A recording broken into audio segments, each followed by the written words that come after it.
Hello and welcome to the video. In this video we're going to be taking a look at this plane here. This is the 850mm Super Kinetic from Hobby King, but it probably looks slightly different from other ones that we've seen on YouTube, and that's because this is the latest version of it. It's been around for an awful long time. In fact, it's been around so long I think it's one of the top selling planes from places like Hobby King, and we'll go through why that probably is. In this video we'll cover what the differences are, how it flies, we'll also talk about what the building experience is like, and we'll also then do quite a bit of flying footage. But first of all, let me go through the specs. This again is an 815mm model. It's plug and fly, so we need to add your own battery and you need to add your own receiver and you'll be good to go. Everything's set up out of the box, we'll see in a minute. Ball link connectors, which are nice, and everything seems set up pretty well out of the box. So the servos are pretty close to 90 degrees. There's not an awful lot of messing around to the radio to do, which is good for new pilots. It does have a wide flight envelope. I'll talk about that when we get to the flying thing. It will fly reasonably slowly, but it will also hoot around and do aerobatics and all kinds of things as well. The rear stabilizer on this plane is very different. Rather than have a fixed horizontal stabilizer at the back with just one control surface that moves, the entire rear horizontal stabilizer moves for the elevator control, and that gives an awful lot of elevator authority, and that's something that's changed on this latest version. The previous version occasionally would break those linkages in that back part of the plane, but this new version has upgraded plastics that hopefully will last a bit longer. EPO foam construction, so nice and durable, and as we'll see at the end, I managed to make a real mess of mine, but I'm very quickly going to talk about how easy it is to put it back together.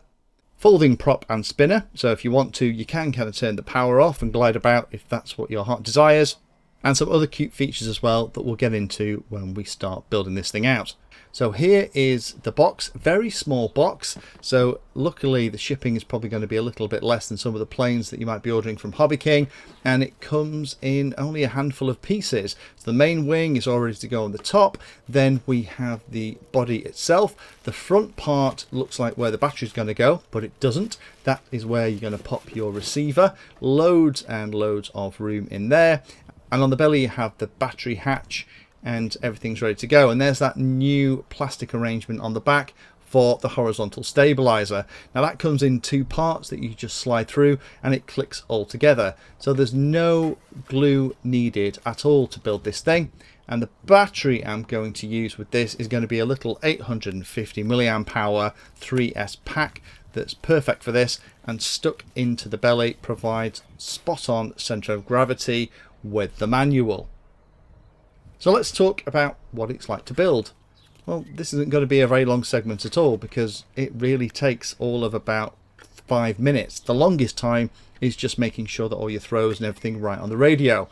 The horizontal stabilizer just slides through that piece and snaps into place, and then you just get the other side and snap that on. That's done.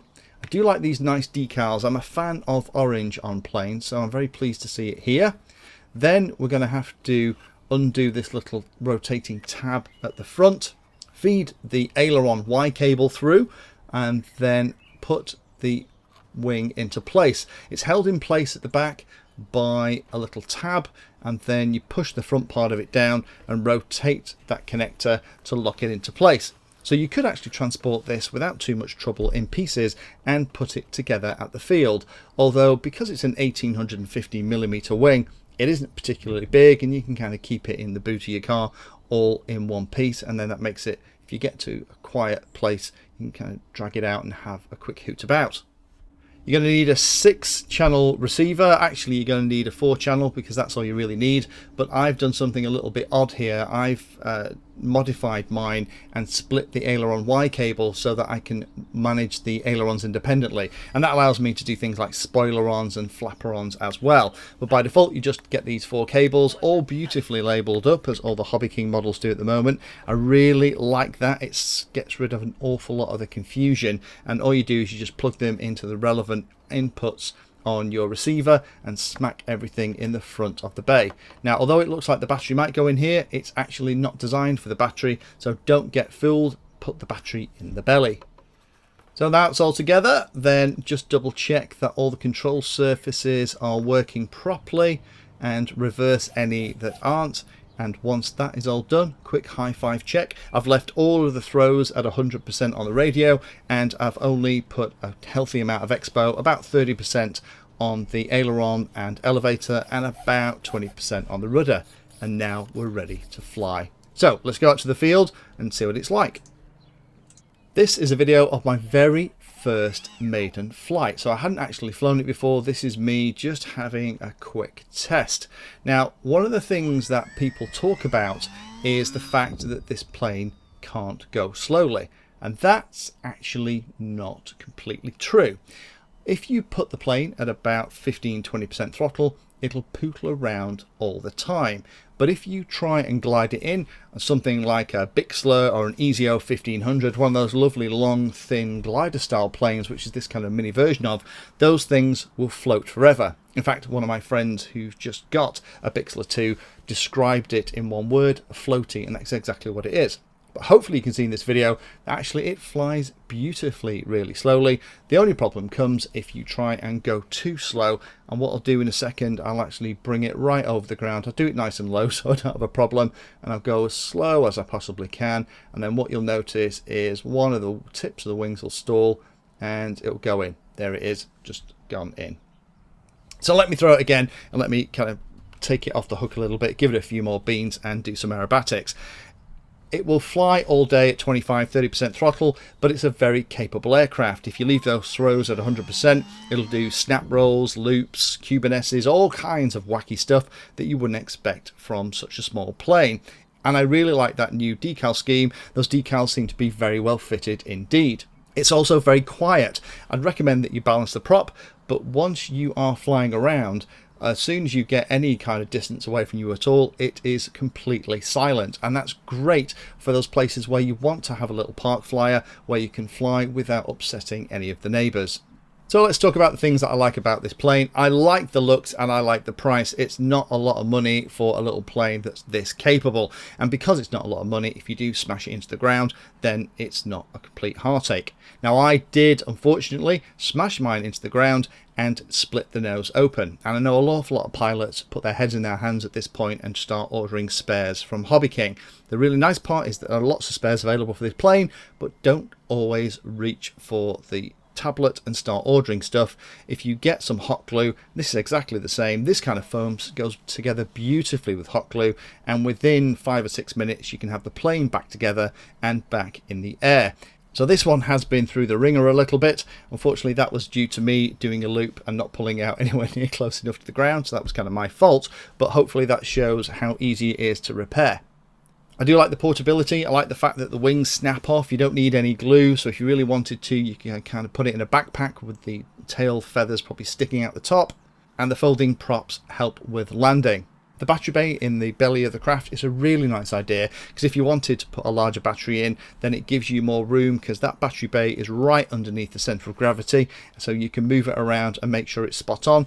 With some of these planes, you tend to find that if you want to put a larger battery in, you're having to push it behind the battery bay in the nose where it's supposed to sit, and you really start to get into trouble. So this is a piece of cake. You just pop it in the belly. I did a couple of mods on this. First thing I did, I put a little blob of lubricating oil into that elevator stabilizer plastic at the back. I did that because mine was catching very slightly. I think once I'd flown it a couple of times it would have eased up anyway, but I just wanted to make sure that it was silky smooth. I've also put a battery strap into the belly as well. I don't think you really need it with such a light battery, but having that battery strap there, I just got one, cut it in half and hot glued it into the sides, did mean that even when I had a really bad crash, the battery wasn't ejected. It was one less thing that I had to find. Do balance the prop, and I would recommend that when you're using that little tab to keep the wings in place, that little plastic clip, I'd recommend to having a screwdriver with you and just giving it an extra quarter little turn to make sure that those wings are nice and seated, and then they're not moving around as you're flying. And the last tip that I did, I separated the Y cable into 2 individual connections into the receiver, so I could do things like flapper-ons and spoiler-ons. It was a nice idea, and it is very optional, because in reality I haven't really used that at all. I'm usually too busy at reasonable altitude flipping and rolling around. But having things like spoiler-ons and flapper-ons can help if you're going to come in and try and float it into the ground. I'd recommend just making sure that you keep a little bit of power on until you're just over the ground, then kill the power and use the grass to bring you to a nice gentle stop.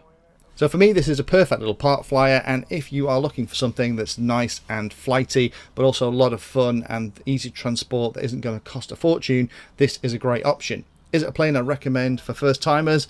I probably would, with the only reservation of just be careful with that prop being there at the front. If you do bring it in and have a nasty crash like I did, then you're going to be reaching for the hot glue, but in 10 minutes you'll be back in the air.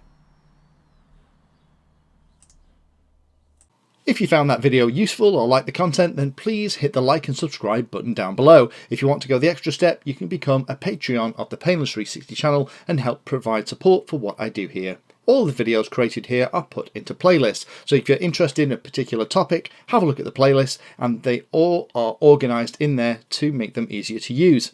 If you're not sure if there's a video for your particular problem or topic you want to know more about, then add Painless 360 to the Google search term that you're interested in, and that should find the video, article or content about the particular thing that you're interested in having a look at.